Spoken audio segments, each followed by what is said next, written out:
दोस्तों, जय हिंद, वंदे मातरम। हम क्या बात करेंगे? तो बात करेंगे किसान आंदोलन की। किसान आंदोलन की बात इसलिए आज और इस समय जरूरी है मेरे दोस्त कि किसान वहां हैं तो वहां से कोई चीज लाइव किसी के पास नहीं पहुंच रही है। जैसा कि आप जानते हैं कि इंटरनेट बंद कर दिया गया है, वहां की बिजली काटी जा चुकी है, वहां पानी की सप्लाई को रोक दिया गया है, वहां चीन और पाकिस्तान की सीमा पर, येलो सी पर कह लो, जो सिचुएशन होती है, जो व्यवस्थाएं होती हैं, जिस तरह के बाड़ लगाए जाते हैं, जिस तरह के कटीले तार लगाए जाते हैं, वो सारी व्यवस्थाएं वहां कर दी गई हैं। सीधी सी बात है, कुछ तो कारण होगा। अब कारण क्या है मेरे दोस्तों, ये तर्क का विषय है। मैं आपको किसान आंदोलन की तरफ से किसान भाइयों को, उनके शौर्य को प्रणाम करते हुए, और आप सब लोग सोशल मीडिया पर जो मेहनत करते हैं, जो एक दूसरे को तक अपनी बातें पहुंचाते हैं, तो आप लोगों को नमस्कार नमन करते हुए हम विषय पर आते हैं। तो मेरे दोस्तों, मैंने कहा कि वहां के हालात क्या हैं और हालात ऐसा क्यों है। निश्चित है डर के कारण। तो डर दिल्ली के सीमा पर, दिल्ली के बाहर किसानों और नरेंद्र दामोदर दास मोदी के बीच, दिल्ली और दिल्ली के बाहर, दिल्ली और टीकरी बॉर्डर, दिल्ली और गाजीपुर बॉर्डर, दिल्ली और सिंघू बॉर्डर, वहां बैठे किसान और दिल्ली में बैठे नरेंद्र मोदी। इतनी बड़ी व्यवस्था जो एलएसी या येलो सी पर होती है, आखिर क्यों? डर किससे? कौन किससे डर रहा है मेरे भाई? सबसे बड़ी बात तो यह है, इसकी व्याख्या आज हम आप लोगों के सामने रखेंगे। कौन किससे डर रहा है? क्या किसान नरेंद्र मोदी से डर रहे हैं? दिल्ली से डर रहे हैं? दिल्ली की पुलिस से डर रहे हैं?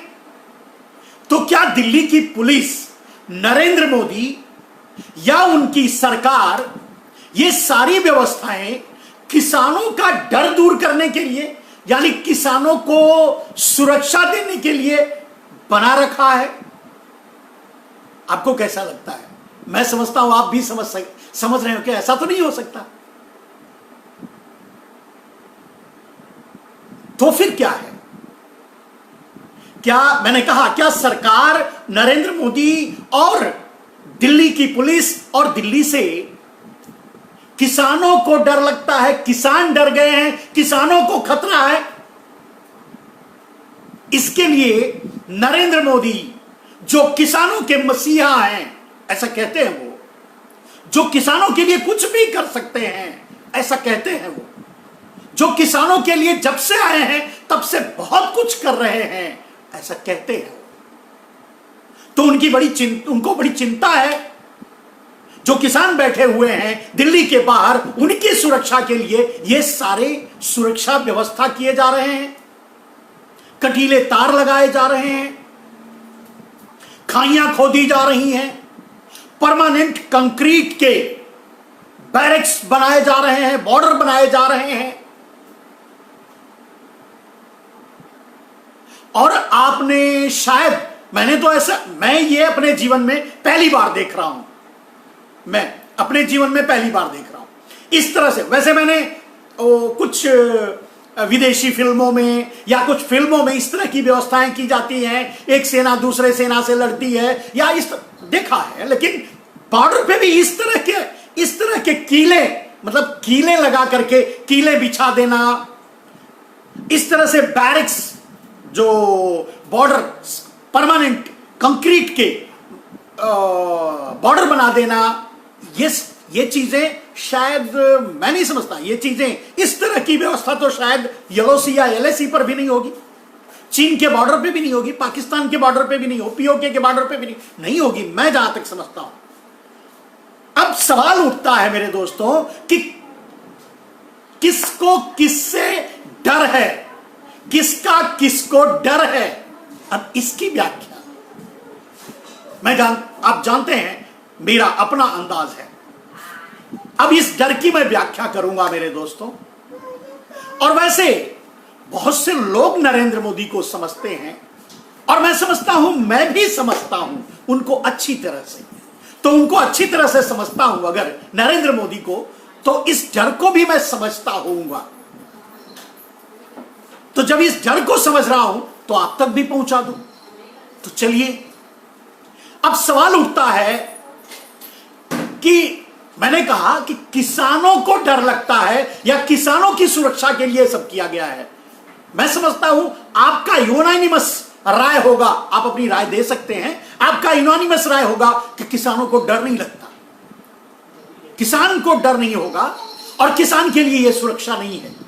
आप भी जानते होंगे, किसान तो अपने अपने घरों से आकर के दिल्ली के बॉर्डर पे बैठे हैं, तो डेफिनेटली किसानों को अगर डर लगता तो अपने अपने घरों में होते। जैसे नरेंद्र मोदी अपने घर में है, प्रधानमंत्री निवास से बाहर ही नहीं निकलते, तो किसान अगर वहां आके बैठे हैं तो निश्चय ही कि किसानों को डर नहीं है, डर नहीं लग रहा है। एक और किसानों के बारे में नरेंद्र मोदी को, दिल्ली को या दिल्ली पुलिस को इतनी चिंता भी नहीं कि उनके लिए इतनी व्यवस्थाएं की जाती।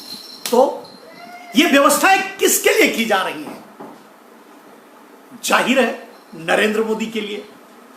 समझ गए राइट? मैं यहां तक तो सही हूं मेरे ख्याल से। तो अब सवाल उठता है मेरे दोस्तों कि नरेंद्र मोदी डर गए, नरेंद्र मोदी बुरी तरह डर गए हैं। किससे? नरेंद्र मोदी किसानों से डर गए हैं, एक। नरेंद्र मोदी अडानी अंबानी से डर गए हैं, दो। नरेंद्र मोदी अपने आप से डर गए हैं, तीन। या नरेंद्र मोदी अपने DNA से डर गए हैं, अपनी लेगेसी से डर गए हैं, अपने इतिहास से डर गए हैं, अपने पूर्वजों से डर गए हैं। किससे डर गए हैं? अब ये चार डर है, इस चार डर की मैं व्याख्या करूंगा। तो चलिए मेरे दोस्तों, नरेंद्र मोदी बुरी तरह से डर गए हैं, और ये नरेंद्र मोदी के डर का प्रमाण है इतनी बड़ी व्यवस्था जो दिल्ली से बाहर लगाई जा रही है। नरेंद्र मोदी को किसानों से डर लगता है, अकेले ऐसी बात भी नहीं है। मैंने कहा नरेंद्र मोदी को चार में से किस चीज से डर लगता है?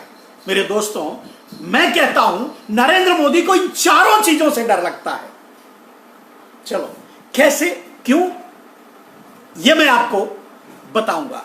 अगर आपको सही लगे तो हर आदमी तक पहुंचाइए। मैंने कहा कि मैं नरेंद्र मोदी को समझता हूं, मैं भी नरेंद्र मोदी को, बहुत से लोग समझते हैं, तो मैं भी नरेंद्र मोदी को समझता हूं, और मैं भी नरेंद्र मोदी को समझता हूं, तो मेरा भी धर्म बनता है कि मैं आप लोगों तक, देश तक, लोगों तक यह बात पहुंचाऊं कि नरेंद्र मोदी का डर क्या है।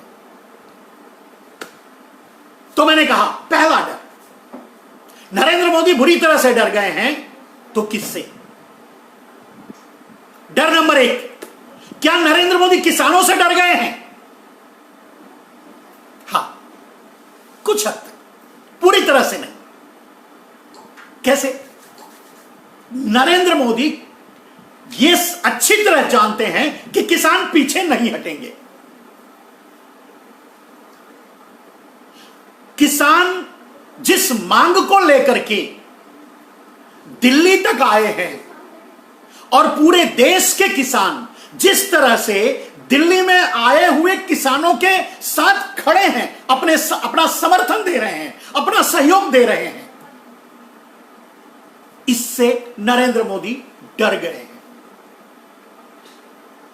ठीक है, तो नरेंद्र मोदी किसानों से, किसानों को मिल रहे समर्थन से और किसानों द्वारा रखी गई मांगों से डर गए हैं। किसान क्या मांग रहे हैं कि भाई ये 3 बिल आपको वापस लेना पड़ेगा। ठीक है, 2 ही मांग मुख्य है, बाकी और तो नॉमिनल हैं, बाकी और तरीके से भी मांगी जा सकती हैं। 2 ही मांग मुख्य हैं, एक, और जिसमें एक ही मुख्य है। पहली मांग, तीनों बिल वापस लो। बिल वापसी नहीं तो घर वापसी नहीं, यह किसानों का नारा है। दूसरी मांग एक और है कि एमएसपी को कानूनी जामा पहनाया जाए। नरेंद्र मोदी वैसे कह रहे हैं कि मैं एमएसपी को जारी रखूंगा, कंटिन्यू रखूंगा और बढ़ा दूंगा, बढ़ा रहा हूं, लेकिन इसका भरोसा किसानों को नहीं है। अब इसका भरोसा किसानों को क्यों नहीं है? क्योंकि नरेंद्र मोदी पैदाइशी झूठे हैं, मक्कार हैं, दबा के झूठ बोलते हैं, झूठ में पीएचडी कर रखी है, तो इसके लिए नरेंद्र मोदी का भरोसा नहीं है। इसलिए वो कानूनी जामा पहनवाना चाहते हैं, लिखित भी नहीं चाहते, उनके लिखने पढ़ने पर भी भरोसा नहीं है, लिखित भी नहीं चाहते, वो कानूनी जामा, कानून में रखवाना चाहते हैं उसे, एमएसपी। तो मेरे दोस्तों, नरेंद्र मोदी किसानों की इन 2 मांगों से डर गए हैं। लेकिन सवाल यह है कि नरेंद्र मोदी आखिर इन 2 मांगों से क्यों डरेंगे? भाई नरेंद्र मोदी कॉन्ट्रैक्ट फार्मिंग करेंगे तो क्या उनका बाप आएगा कॉन्ट्रैक्ट फार्मिंग करने? बाप तो गया ऊपर, भाई 2-4 भाई हैं जो अभी बड़े अमीर बन गए हैं, तो उनको भी मेरे ख्याल से जरूरत नहीं है। तो क्या वो आएंगे कॉन्ट्रैक्ट फार्मिंग करने के लिए? नहीं, क्या वो अडानी अंबानी वगैरह वगैरह जो भी हैं वो, तो अगर वो आएंगे भी, इससे नरेंद्र मोदी को इतना डर क्यों? भाई नरेंद्र मोदी एक प्रधानमंत्री हैं, इस देश के, भारत जैसे महान लोकतांत्रिक देश के चुने हुए प्रधानमंत्री हैं। वैसे मैं मानता हूं साजिश द्वारा बने प्रधानमंत्री हैं, यह मेरा मानना है।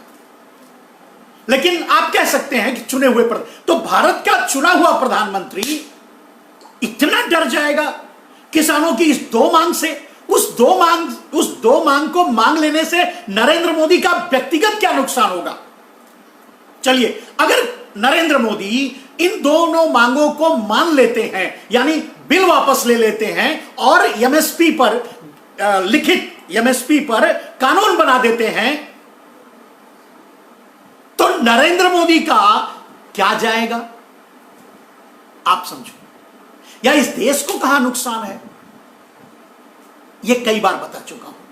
अभी तो मोदी के डर की ही बात कर लेते हैं।